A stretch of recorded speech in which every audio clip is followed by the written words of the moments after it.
dear students, I welcome you all on AEC Plus Digital Platform of Advanced Engineering Classes. आप सभी का स्वागत है इस आगाज सीरीज के अंदर। और यहाँ पर हम 2018 से लेकर 2023 तक के जितने भी एग्जाम्स हुए हैं उन सभी के क्वेश्चंस को सब्जेक्ट वाइज और चैप्टर वाइज सेग्रीगेट कर क्वेश्चन प्रैक्टिस सेशंस आप लोगों के लिए लेकर आ रहे हैं मंडे टू फ्राइडे। तो हमारा सोम के 5 सेशन हो चुके हैं जिसके अंदर हमने SFD, BMD, property of material और simple stress and strain cover किया। इस सेशन के अंदर भी हम सिंपल स्ट्रेस और स्ट्रेन ही कवर करेंगे। 3-4 सेशन में इस टॉपिक पे रखूंगा क्योंकि ये टॉपिक बहुत ही इंपॉर्टेंट है सब एग्जाम्स के लिए। इससे काफी सारे क्वेश्चंस बनते हैं। तो आइए स्टार्ट करते हैं हमारा practice session number 6। That is the topic है सिंपल स्ट्रेस एंड स्ट्रेन और practice session number 6। Question is, if a uniform bar is supported at one end in a vertical direction and loaded at the bottom end by a load equal to weight of the bar, the strain energy is compared to that due to self weight will be। क्या बोला है question में? Uniform बार है, supported at one end in a vertical direction।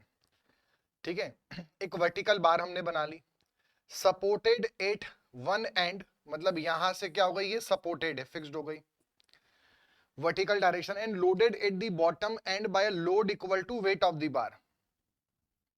मतलब यहां पे एक load लग रहा है जो कि W है, W न्यूटन, और W न्यूटन है equal to weight of the bar. और इस जो ये बार है, इस बार का वेट भी कितना है, W न्यूटन है। उतना ही यहाँ पे एक लोड हमने लगा दिया, ये लोड एक, और कितना लोड हमने लगा दिया, W के बराबर। इसका सेल वेट इस केस में हम कंसीडर नहीं कर रहे हैं, ये केस नंबर 1, इसमें सेल वेट नहीं है, लोड लगा दिया W न्यूटन का। फिर आगे बोल रहा है the strain energy is compared to that due to self wait.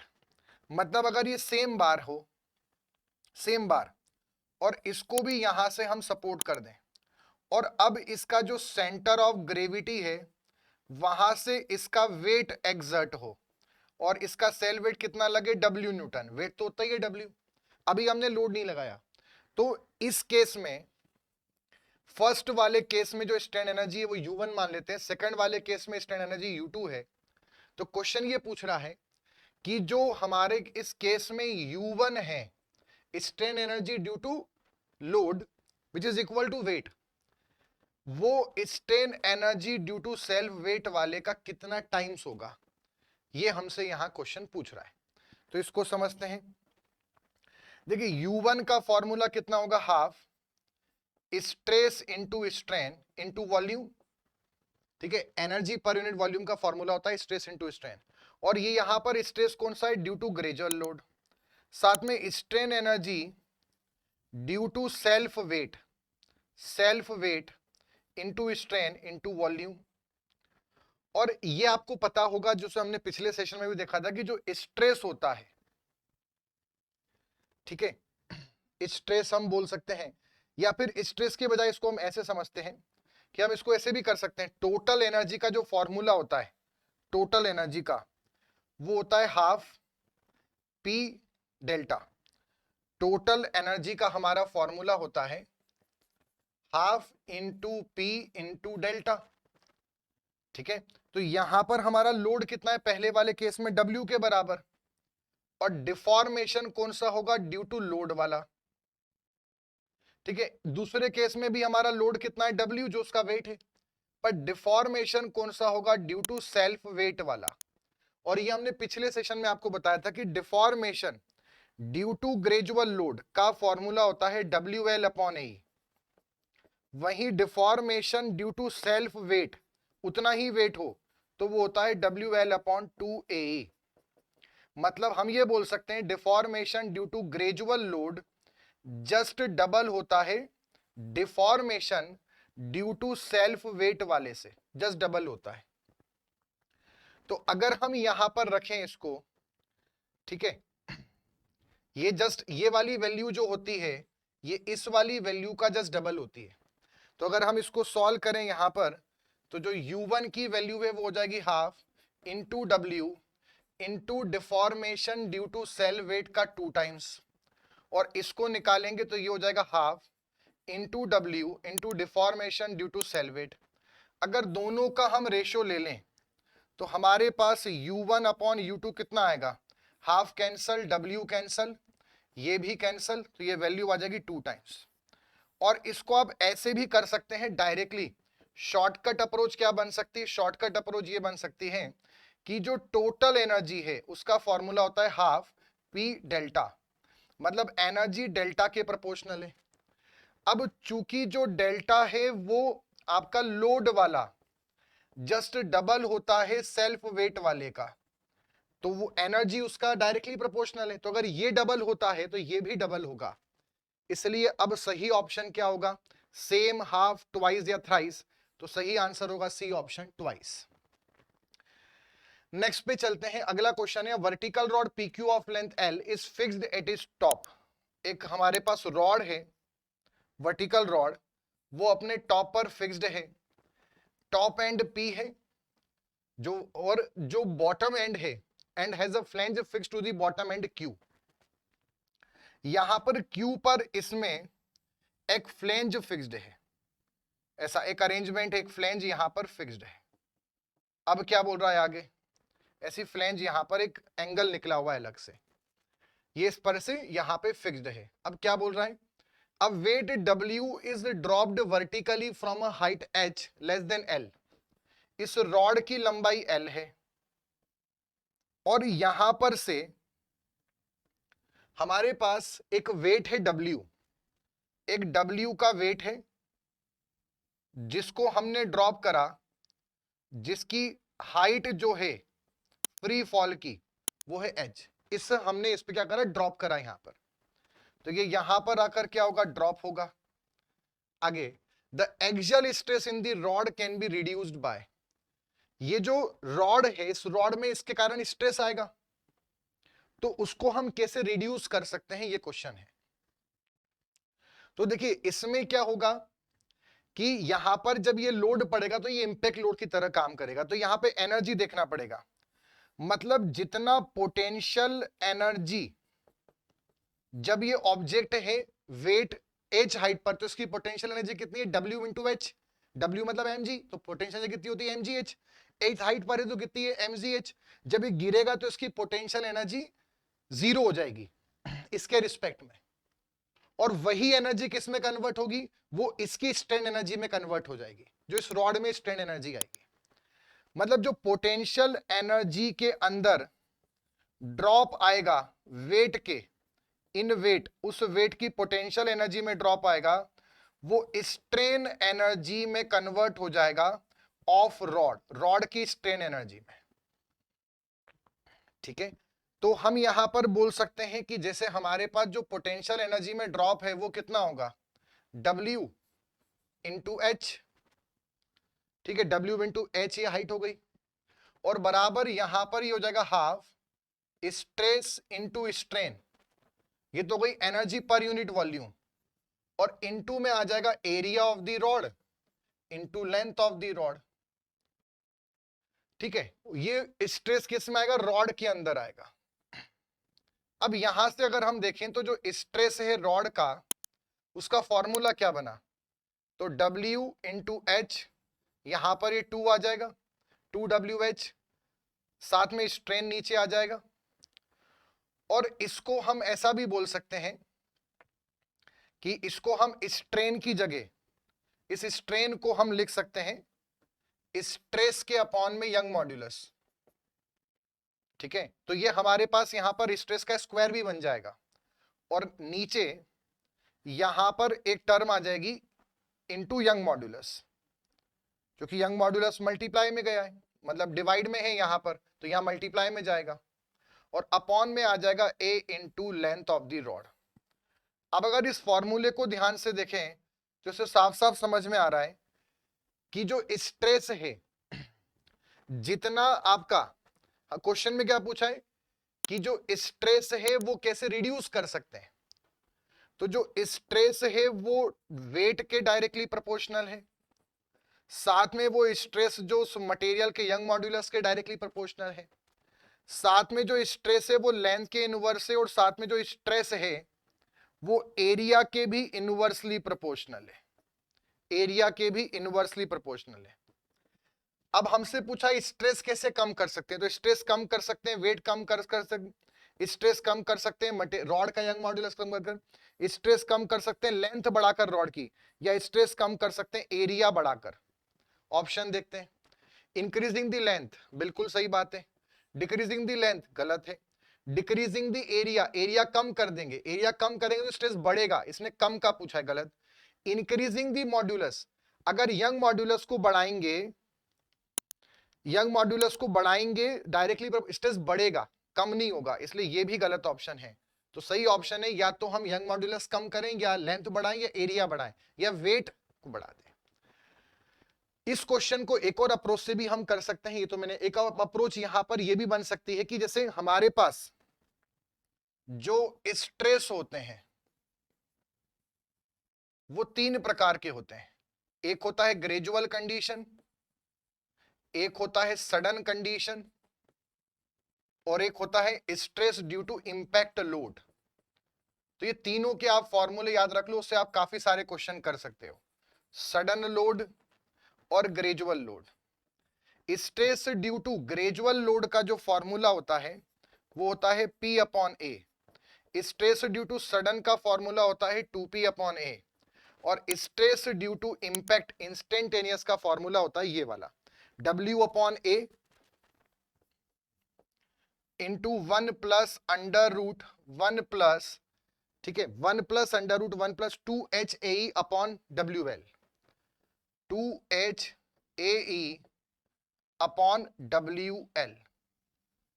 ठीक, तो ये आपका इंस्टेंटेनियस या इंपैक्ट के कारण होता है। तो यहां से भी साफ साफ समझ में आ रहा है कि स्ट्रेस यंग मॉड्यूलस के डायरेक्टली प्रोपोर्शनल है और लेंथ के इनवर्स है। तो इससे भी आप कर सकते हैं, कंडीशन वही बनेगी। एरिया के भी इनवर्स है, ठीक है, यहां पे एरिया के डायरेक्ट, बट इससे मेन इंफ्लुएंस नहीं होगा, इस वजह ज्यादा इंफ्लुएंस होगा।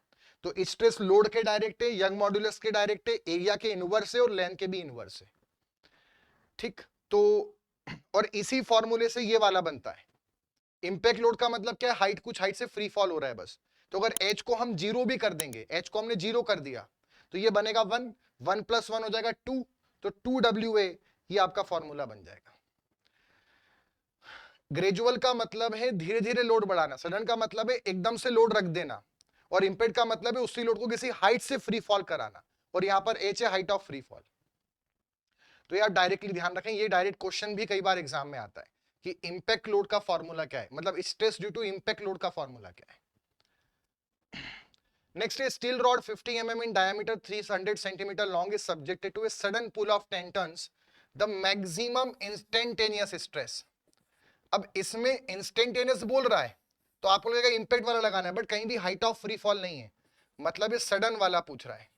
सडन का फॉर्मूला होता है 2 टाइम्स लोड अपॉन एरिया, ये हो गया 2, लोड कितना है 10 टन्स, और एरिया हमारे पास कितना है π/4 डायमीटर का स्क्वायर। यूनिट किस में निकालना है, टन पर सेंटीमीटर स्क्वायर। तो ये π/4, डायामीटर है 50 mm, तो उसको 5 सेंटीमीटर बोल सकते हैं, तो इनटू ये आ जाएगा 25, 5 का स्क्वायर 25 सेंटीमीटर स्क्वायर। इसको सिंप्लीफाई करेंगे तो ये वैल्यू लगभग आती है, इसकी value 20 divided by pi into 25, ये आती है 1.018 टन पर सेंटीमीटर स्क्वायर। अब ऑप्शंस क्या है, क्या ये 0.5 से कम है, गलत, 0.7, पहले तो यूनिट ही गलत है, इन दोनों में यूनिट स्ट्रेस की है। क्या 2 टन से भी ज्यादा है, गलत, क्या 1 से बड़ा है, सही बात है, तो C will be the correct answer. Next question है the product of Young modulus and moment of inertia. देखो तीन चीजें होती हैं, एक होता है स्टीफनेस, ठीक है, स्टीफनेस, एक होता है रिजिडिटी। अब स्टीफनेस जो होती है वो भी चार प्रकार की होती है एक्सियल स्टीफनेस, एक होती है फ्लेक्सुरल स्टीफनेस, एक होती है शियर स्टीफनेस, और एक और होती है टॉर्शनल स्टीफनेस, और इन्हीं सब की रिजिडिटी भी होती है। तो हमारे पास यहां से एक्सियल स्टीफनेस कितनी होगी, ये होगी AE अपॉन एल, ये होती है EI अपॉन एल, ये होती है AG अपॉन एल, और ये होती है GIP अपॉन एल। अब इसमें से अगर लेंथ हटा दें, मतलब रिजिडिटी का मतलब है rigidity is the nothing but the stiffness per unit length, मतलब लेंथ को आप 1 कर दो तो उसको रिजिडिटी बोलते हैं। रिजिडिटी भी 4 प्रकार की होगी, तो लेंथ को 1 करते जाओ तो ये ए बन जाएगा एक्सियल रिजिडिटी, ये EI बन जाएगा फ्लेक्सुरल रिजिडिटी, ये AG बन जाएगा शियर रिजिडिटी, और ये GIP बन जाएगा टॉर्शनल रिजिडिटी। क्वेश्चन में क्या पूछा है, यंग मॉड्यूलस और मोमेंट ऑफ इनर्शिया के प्रोडक्ट को क्या बोलते हैं, E इंटू वाई को क्या बोलेंगे, तो सही आंसर क्या होगा, फ्लेक्सुरल रिजिडिटी। और एक और टर्म यहां पर स्टीफनेस भी होता है, सॉरी फ्लेक्सिबिलिटी भी होता है, और फ्लेक्सिबिलिटी जो होगा उसका सिंबल स्मॉल एफ है, और वो जस्ट स्टीफनेस का अपोजिट होता है। स्टीफनेस का सिंबल होता है के, फ्लेक्सिबिलिटी का होता है एफ, रिजिडिटी का कोई सिंबल नहीं होता है, बट रिजिडिटी होती है stiffness per unit length. Next question है, a tapering bar of diameter of end section are D1 and D2, है ना। हमारे पास एक टेपरिंग बार है जिसका डायामीटर है D1 एंड D2, टेपर्ड बार है। यहां पे डायामीटर कितना है, D1 मान लेते हैं, यहां पे डायामीटर कितना है इसका, D2 है, और इस पे हमने लोड लगा रखा है P। आगे क्वेश्चंस को पढ़ते हैं। And bar of uniform cross section D, दोनों की लंबाई सेम है, मतलब अगर इसकी लंबाई सेम है तो हमारे पास एक और बार है, और उस बार की लंबाई भी हमारे पास कितनी है, L, और उस पे भी लोड कितना लग रहा है, P लग रहा है। उसका डायामीटर D है, वो यूनिफॉर्म क्रॉस सेक्शन की, और लंबाई उसकी भी L है।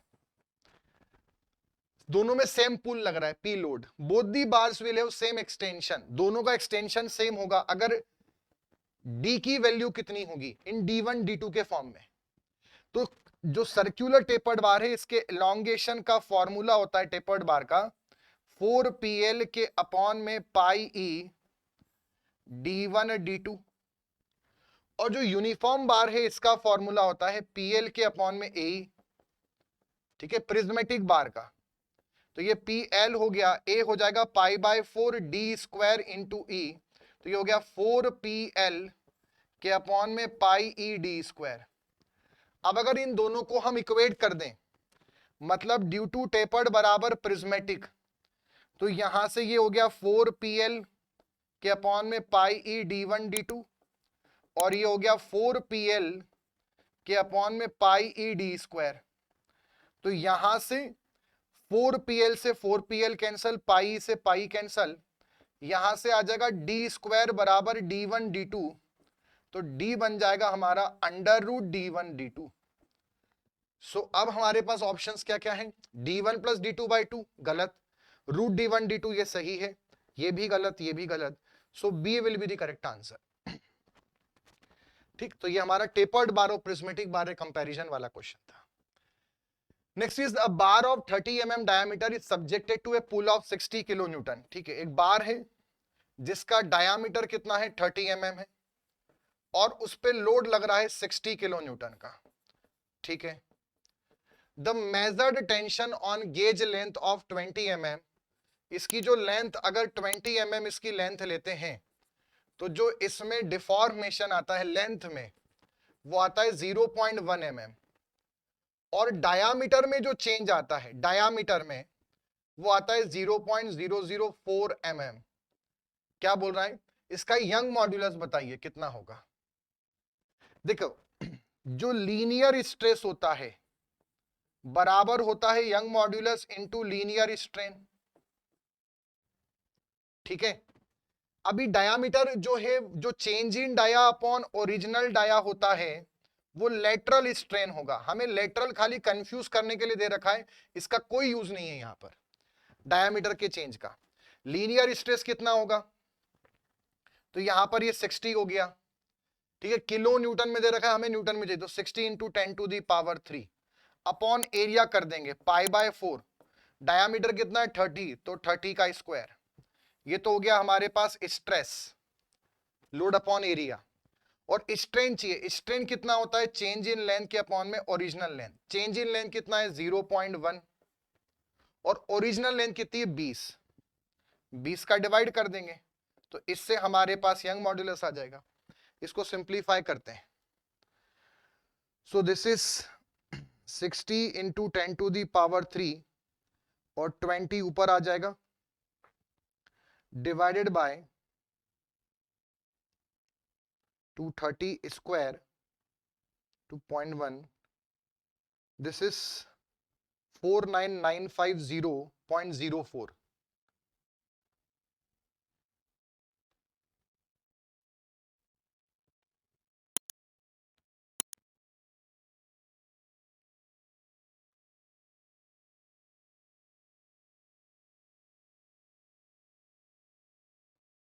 देखो इसको हम ऐसे भी कर सकते हैं, या तो सिंपल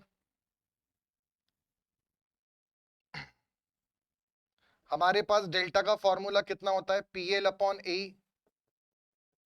हमें E निकालना है, तो P कितना हो गया 60 इंटू 10⁻³। लेंथ कितना है 20 mm, 200 mm सॉरी, अपॉन में एरिया कितना है π/4 इंटू 30 का स्क्वायर, और डेल्टा कितना है 0.1। इसको सिंप्लीफाई करना है बस। तो 60 into 10⁻³ into 200 divided by into 30 square into 0.1, 170,940, मतलब इसकी वैल्यू आ जाएगी 1.7 इंटू 10⁵। मतलब ये आ जाएगा 1.7 इंटू 10⁵ न्यूटन पर mm स्क्वायर। ये आ जाएगा E की वैल्यू आ रही है। अब यहां पर देखो 1.7 के आसपास एक ही ऑप्शन है, सो ये वाला हमारे पास क्या हो जाएगा, करेक्ट आंसर हो जाएगा। ठीक, next strain energy stored in a member is given by. देखो स्ट्रेन एनर्जी अगर हम टोटल की बात करें तो टोटल का फॉर्मूला होता है हाफ P डेल्टा, और एनर्जी पर यूनिट वॉल्यूम का फॉर्मूला निकालें हैं तो ये होता है हाफ स्ट्रेस इनटू स्ट्रेन। इसी का एक और फॉर्मूला होता है डेल्टा बराबर PL/E, तो ये हो जाता है P²L/2A, और ये हो जाता है स्ट्रेस का square upon 2 into young modulus. तो चार फॉर्मूले हमारे पास हैं। अभी हमसे क्या पूछा, स्ट्रेस के फॉर्म में पूछा है, पर टोटल एनर्जी पूछी है, तो हम ये भी कर सकते हैं। अगर टोटल पूछा है तो हम हाफ तो रखें, स्ट्रेस तो रखें, स्ट्रेन तो रखें, और उसमें वॉल्यूम का मल्टीप्लाई कर देते हैं, इसी वाले से बना लेंगे। तो half stress into strain into volume, यानी सी वाला करेक्ट आंसर है।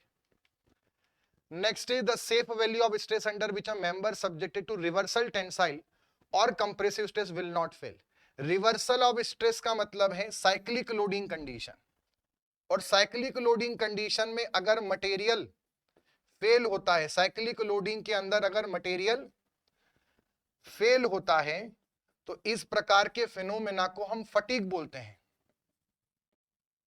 ठीक, और फटीग के अगेंस्ट जो मटेरियल का रेजिस्टेंस होता है, रेजिस्टेंस पावर होता है मटेरियल का, उसको हम एंड्योरेंस लिमिट बोलते हैं। क्या बोलते हैं, एंड्योरेंस लिमिट।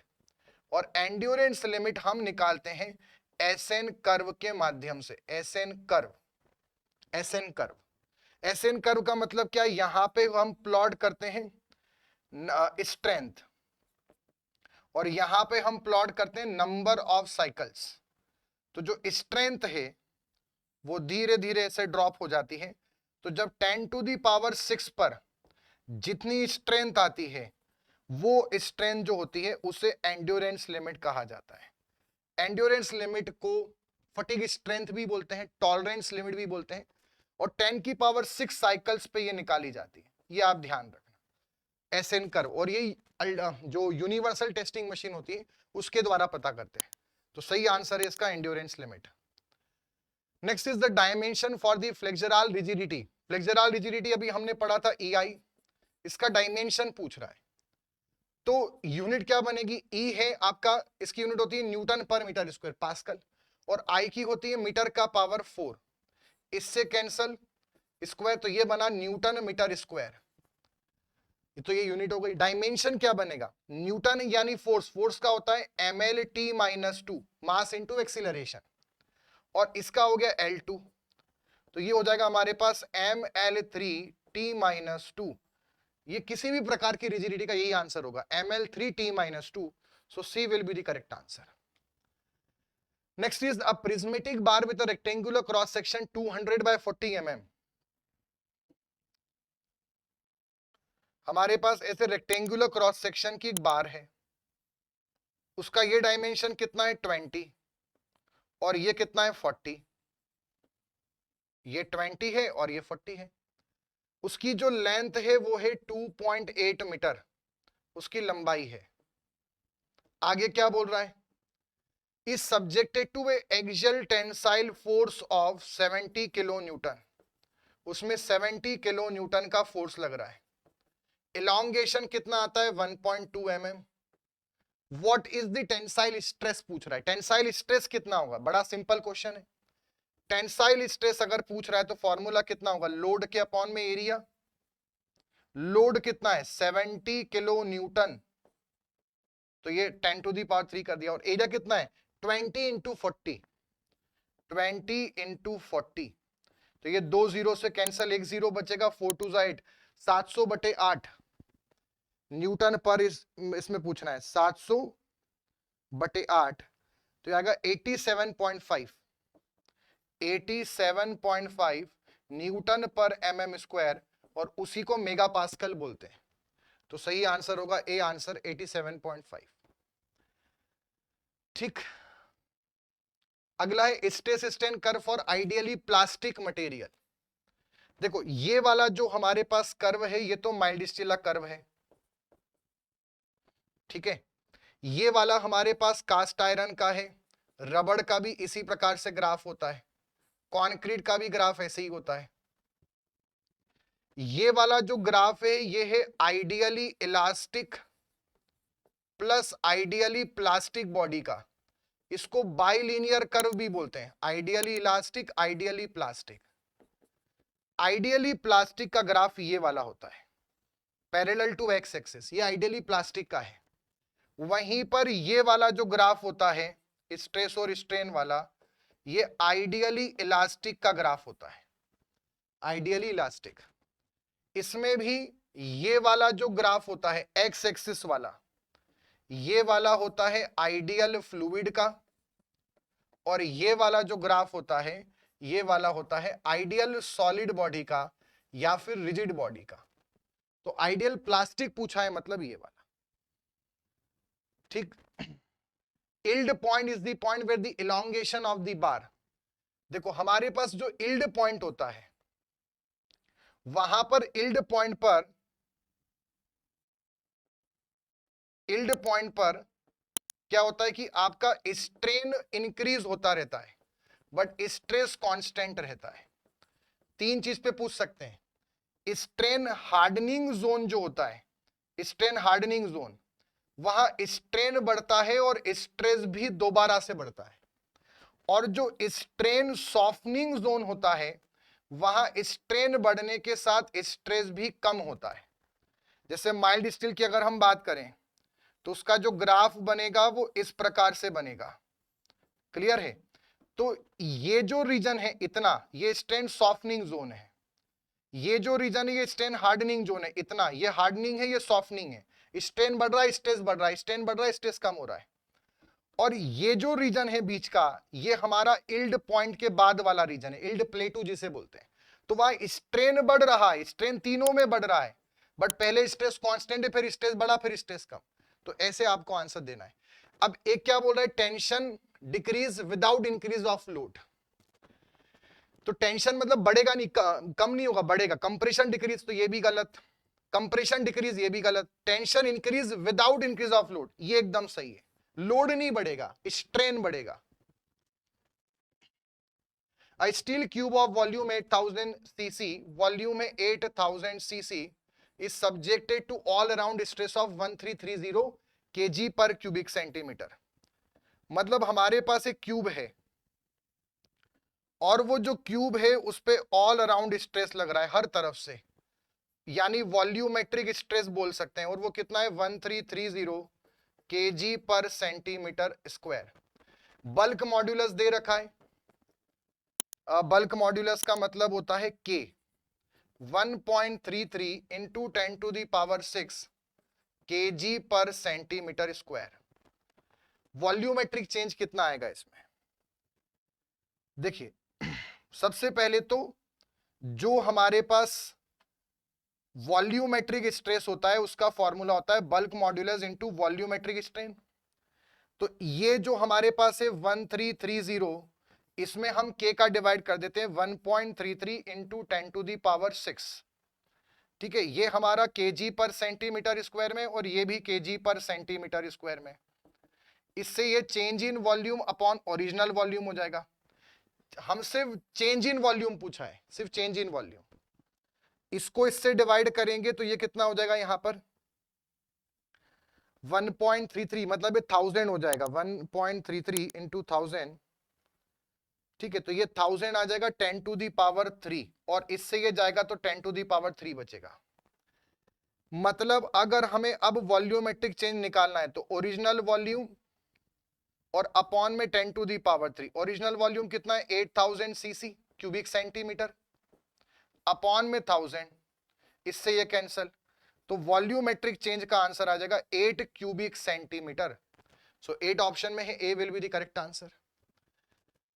ठीक, तो बच्चों ये था हमारा सेशन जिसके अंदर हमने सिंपल स्ट्रेस और स्ट्रेन के और क्वेश्चन करे। अगला एक और सेशन लाऊंगा जिसमें भी इसी टाइप से क्वेश्चन होंगे इसी टॉपिक्स पर। अगर आप लोग डिटेल में पढ़ना चाहते हैं तो अलग अलग प्रकार के कोर्सेज हैं फॉर सारी एग्जाम्स के लिए। विजय बैच लाइव बैच है, एसएससी जेई के लिए बैच 1 ये भी लाइव बैच है, एमबीपीएससी के लिए प्रहार बैच, आरआरबी जेई सीबीटी 1 के लिए तेजस बैच, और सभी नॉन टेक्निकल सब्जेक्ट्स के लिए नॉन टेक महापेक। अगर आप लोग को एसएससी जेई के लिए डिटेल में पढ़ना है, रिकॉर्डेड कोर्स चाहिए, तो टारगेटेड बैच अवेलेबल है यहाँ पर। अगर आप लोग को रिवीजन करना है सिर्फ, तो क्रैश कोर्स के लिए फास्ट ट्रैक बैच अवेलेबल है, और क्वेश्चन प्रैक्टिस बैच चाहिए तो अभ्यास प्लस एंड अभ्यास बैच। और जो एमपी सब इंजीनियर एग्जाम है उसके लिए ओपीएन 3 बैच सब टेस्ट सीरीज भी साथ में अवेलेबल है, और आरआरबी जे सीबीटी 1 प्लस सीबीटी 2 के लिए एक्सप्रेस बैच भी यहाँ पर अवेलेबल है। सिंगल कोर्सेज भी अवेलेबल है, सभी को आप चेकआउट कर सकते हैं, फिर अपनी प्रिपरेशन को स्टार्ट करें। एप्लीकेशन प्ले स्टोर पर लिस्टेड है, वहां से उसको डाउनलोड करें, और इस सेशन का पीडीएफ आपको इस टेलीग्राम चैनल पे मिलेगा। ऑफिशियल टेलीग्राम चैनल है जिसका लिंक डिस्क्रिप्शन के अंदर अवेलेबल है। तो मिलते हैं अगले सेशन में, तब तक के लिए good bye and take care.